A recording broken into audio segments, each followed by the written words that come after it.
Hello and welcome to One North Maine BCA's magazine show, where we profile the people, places, and events that make this city, our city, great. Today we step outside Brockton and we visit Southeastern Regional Vocational Technical High School for their annual open house. Why are we outside the city limits? Well, 60% of the student population at this fine institution are from Brockton. We have a lot of territory to cover. It's a big school. It's a fine institution. We're going to meet some of the people that are involved with their programs. We'll also be following a group that calls themselves the MDT, the Media Dream Team, as they hop from station to station and learn more about what Southeastern Regional has to offer. So sit back and relax, buckle up, and see what your community, the City of Champions, has to offer.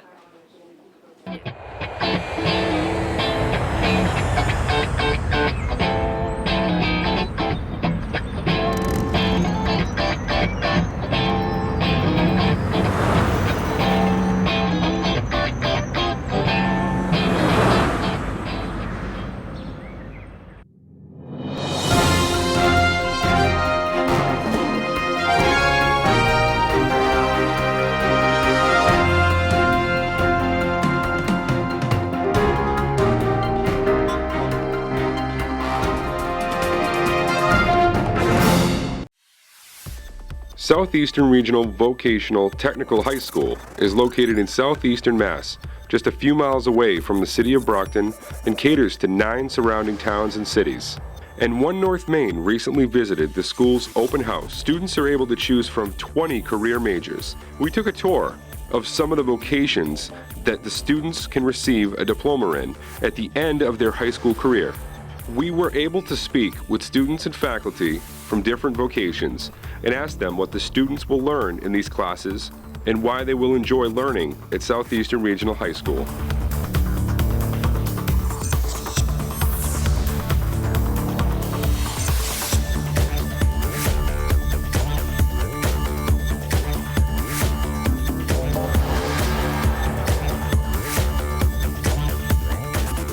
Well, we're looking at a float for Brockton's, the Brockton Parade, and Santa's going to be sitting in the sleigh. About a school year to build from start to finish. It was multiple projects because there were multiple shops working on it, so every shop was doing their own thing at the same time. So we were making the deer for the front of it while Metal Fab was working on the sleigh part, while DVC was working on the house part on the bottom.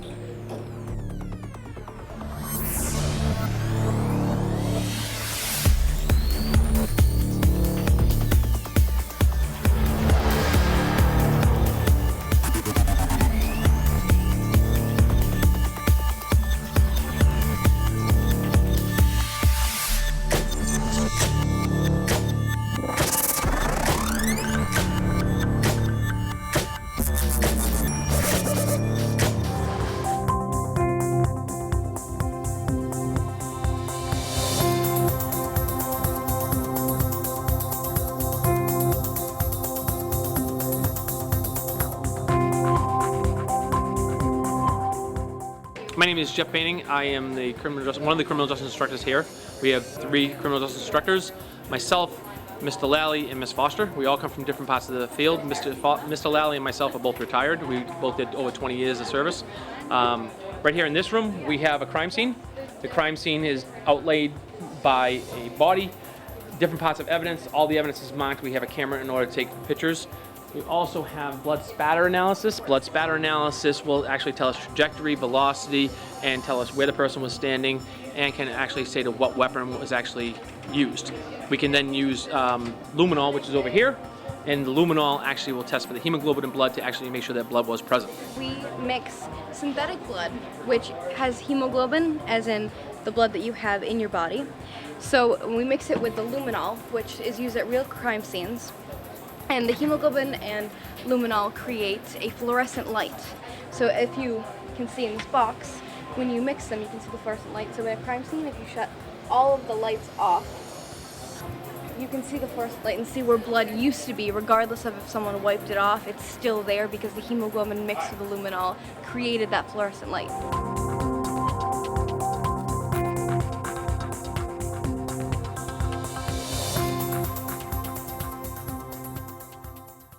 Man, is this open house fantastic or what? I had to take a break. There was simply too much going on, so I decided to come back into Brockton, grab a cup of coffee, and check out what's happening at the Fredrick Douglass Garden. Let me tell you, there's a lot happening.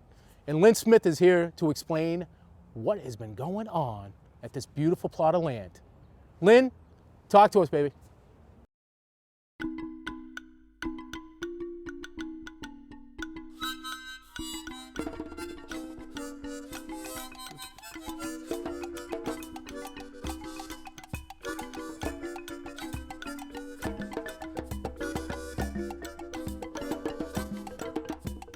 Thanks so much for being here today in the beautiful Fredrick Douglass Community Garden.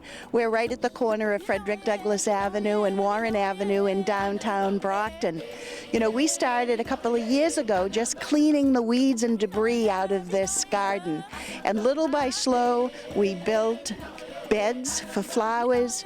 We added plants along the fence, we replaced the fence, and then we applied for a grant from Mass Humanities so that we could share the story of Fredrick Douglass, how he's connected with Brockton, and how he's connected with many civil rights icons from around the world whose different ethnicities are represented here in Brockton. So back in October, we gathered a group of scholars and artists, and we held a community conversation in the War Memorial Building. And we talked a little bit about justice, and we talked about Fredrick Douglass and how he served as minister to Haiti and is connected with Toussaint Louverture, famous liberator of Haiti. We talked about Fredrick Douglass living in New Bedford, having been trained as a ship caulker and most likely worked alongside of Cape Verdean shipbuilders. And so we then talked about the connection with Amilcar Cabral, one of the most famous freedom fighters of Cape Verde. And we talked about how Fredrick Douglass stood next to Susan B. Anthony and fought for women's rights. And just down the street at our Liberty Tree, Susan B. Anthony was one of the suffragettes who spoke here in Brockton, along with Amelia Bloomer and Lucia Mott. And then we also talked about, right at the corner here of the garden, we're on Paddy Lane. And Fredrick Douglass went over to Ireland and stood next to Daniel O'Connell, the great liberator and emancipator, the man who fought for the Irish Catholics' right to hold office and to vote with a secret ballot in Ireland. And so today we're waiting for the arrival of the students from Southeast Regional Votech who have created signs that will go into the garden to honor those icons.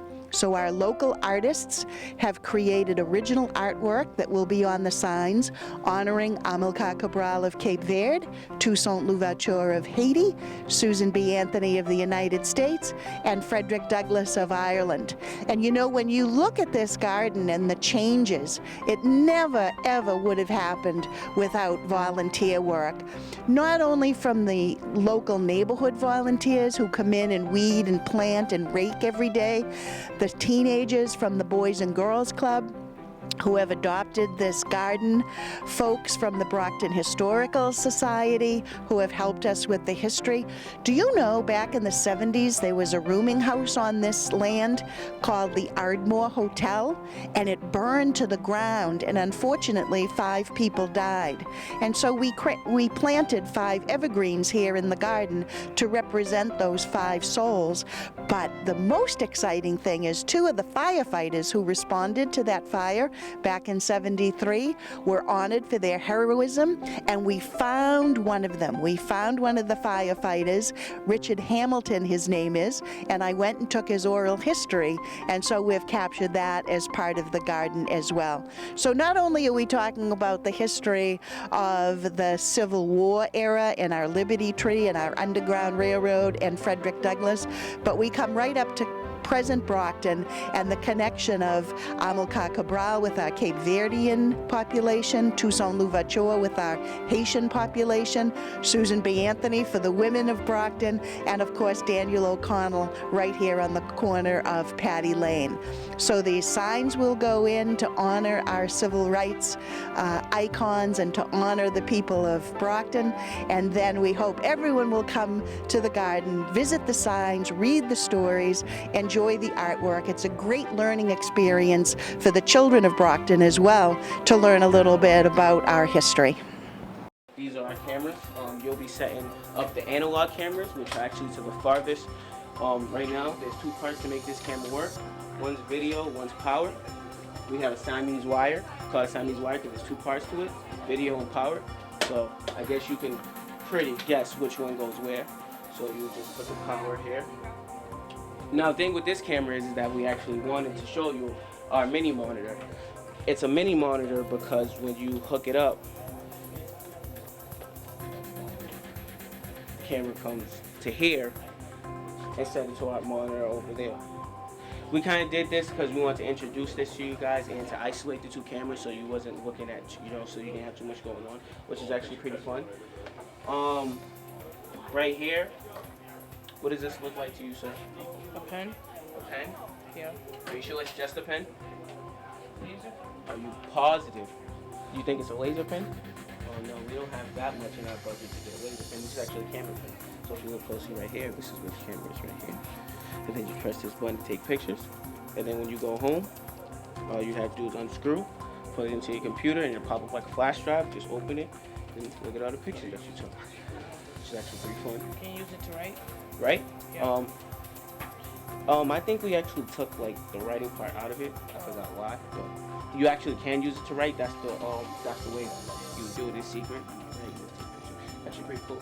But in order to write, you would just turn it at the bottom to make the pen part come out, and then that's how you do it. This is our fingerprint lock. We actually have one on the forensic lab. You can. My finger? You think it'll work? Huh? You think it'll work? You sure? You gotta put it on. I don't like you, Marvin. I'm sorry. Let's see if it likes me. No, it likes me. It's kind of a trick that we like to do. We actually pre-programmed it to only have certain fingerprints on it, so that way it's a lock for a reason. Not everybody can get into it, kind of like an iPhone.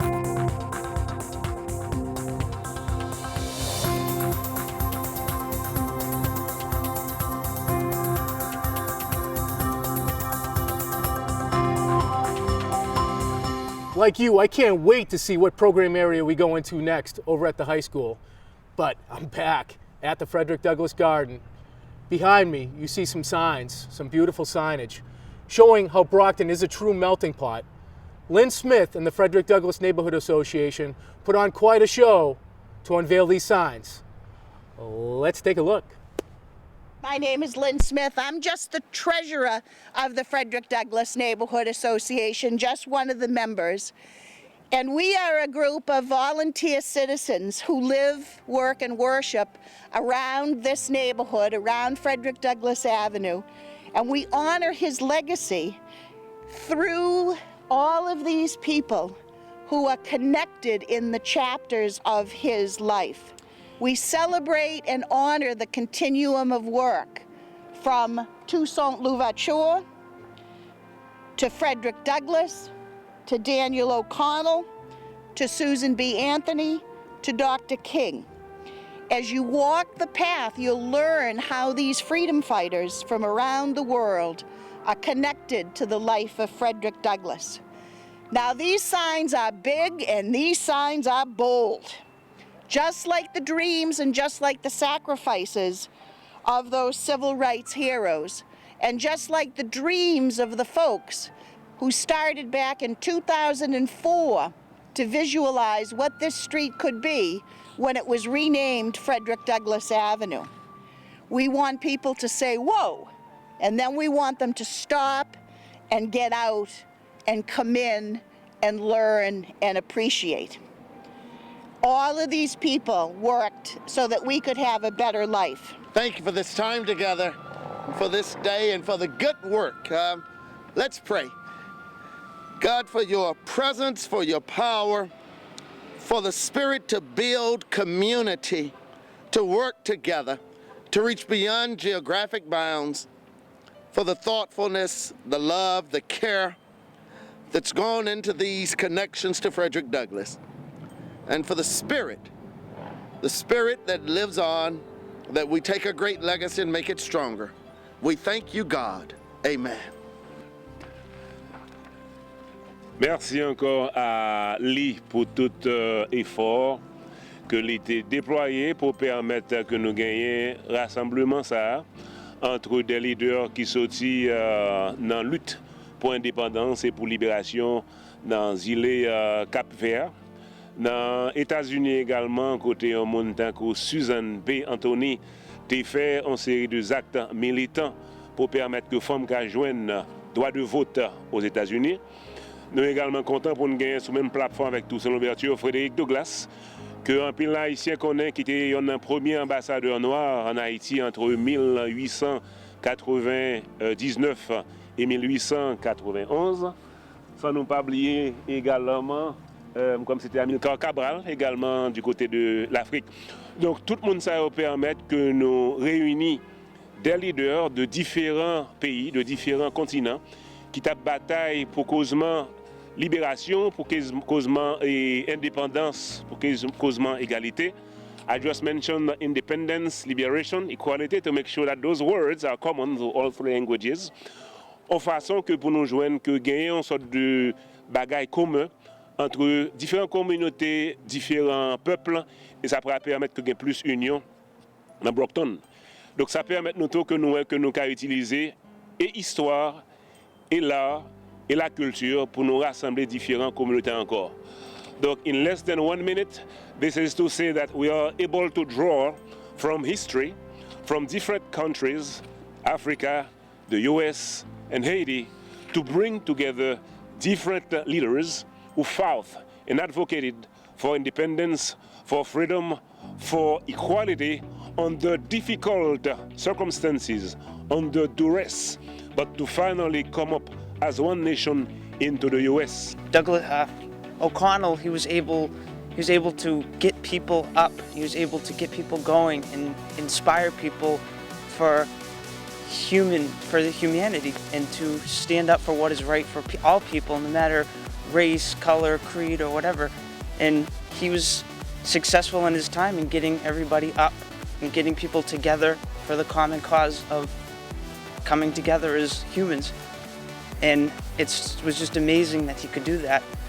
And O'Connell, even though he was in Europe, his message echoed throughout the world, and his amazing work is left a legacy for us to look at and respect today. Thank you. And so I just would like to kind of capture all of this in what I talk about as the 3 E's of community building and community empowerment. And one is education. Susan B. Anthony certainly did a lot of educating around the issues of inequality. The other issue I'd like to point out is empowerment. This whole issue around how we educate and then become empowered with more information is really critical to how we forge our pathway forward. And then the third piece is really about equality and equity. And certainly we have a large set of work to do in that vein. And so each one of you standing around today, even the small youngsters who will be the leaders of tomorrow, we certainly hope that we'll continue this pathway that Susan B. Anthony, that Fredrick Douglass, and all of our esteemed people who've been engaged in community building and social change work will certainly see their way forward in the future to continue this work and to be great, great people in this world we share together. So Janice will lead us in Let There Be Peace on Earth. Let there be peace on earth, and let it begin with me.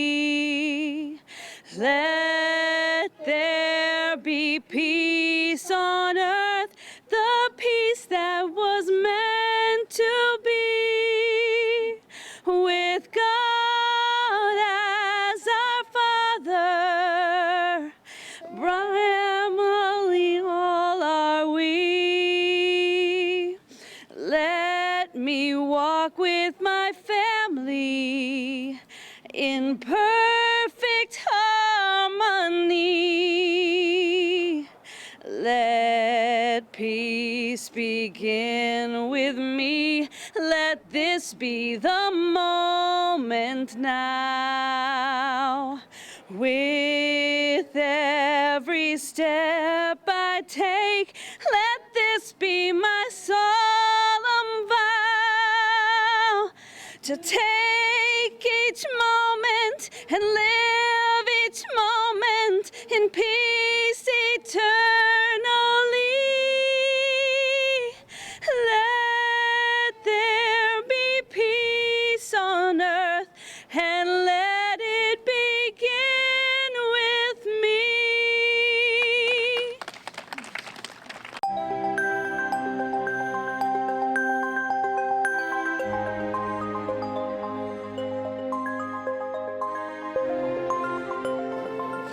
You're gonna wanna wait for the material to heat up, and when you know when the material is all set up and done for dropping it, there's gonna be a lump on the bottom where it's gonna tell you and let you know when you want to drop it. So you're gonna have to actually wait a little for it to drop and melt down.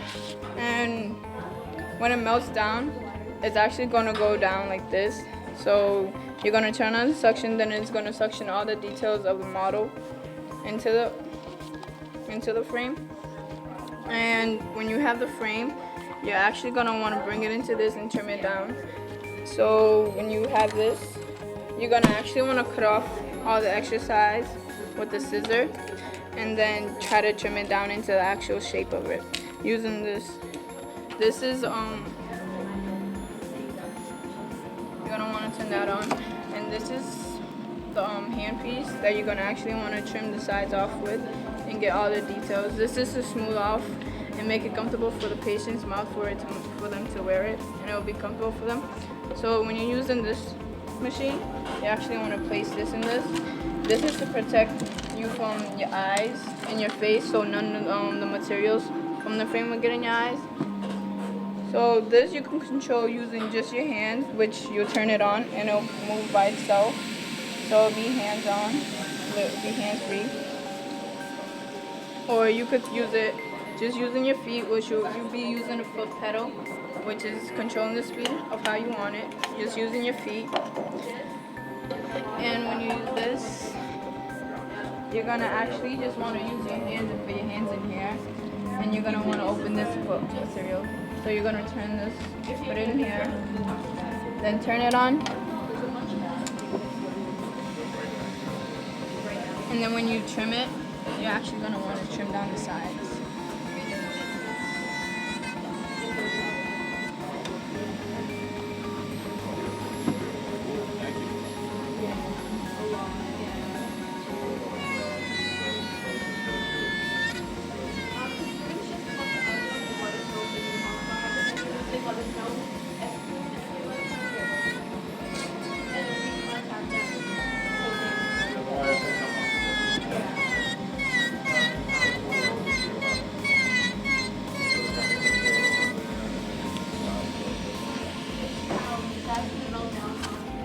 And there's always 3 steps to trimming it. There's 3 sets of this. There's one that you file it down with this, which is you get it quicker to the shape. And there's another one you smooth off the edges and make it as smooth for the patient's mouth as possible. And you just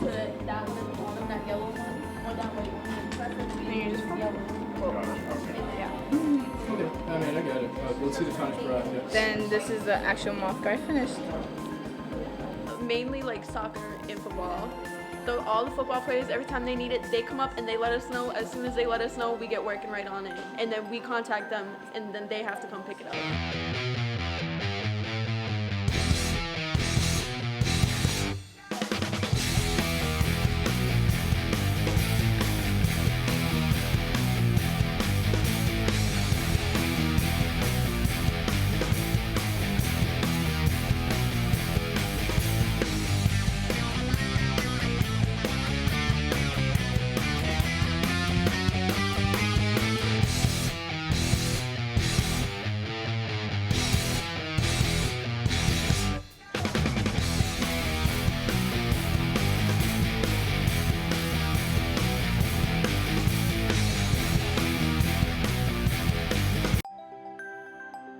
And we've been recognized actually as an AP honor roll school for increasing the number of higher level courses that we have. So what's great about here, why our students are so successful, is we give them a little bit of everything. There are 3 teachers in this program, obviously 2 of us being here. We all come from different parts of the field.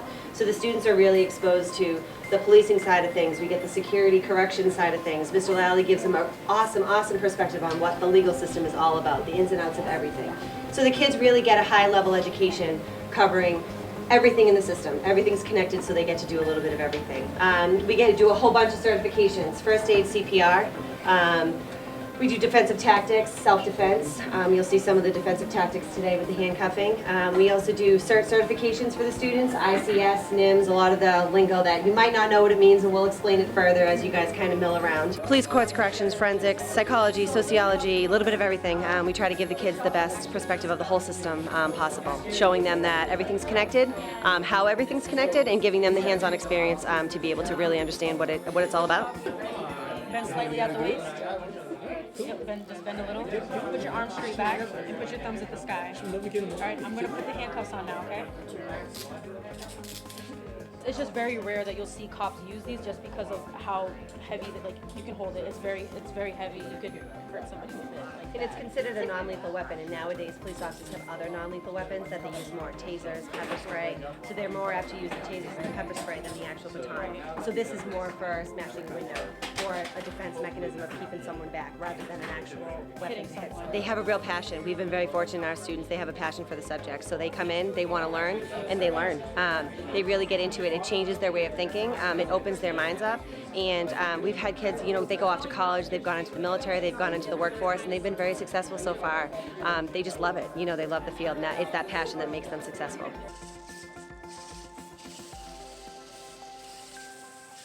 This is my Vex robot. It took about a month or 2 to build, and it picks up the soccer ball and dumps it in the container. I teach 2 different classes, Principles of Engineering, that is a Project Lead the Way course, as well as the robots that you're currently watching over there. That is following the VEX hardware, and we're using Robot C to program. Very hands-on, as you can see, they get engaged, and since there's 2 different areas of robotics, there's the software, there's the hardware, most of the time you're going to lock in with somebody's strength and potentials, and they do really well with it. How long have you been doing this? This is my 2nd year here. I've been doing robotics all 12 years out in industry and stuff.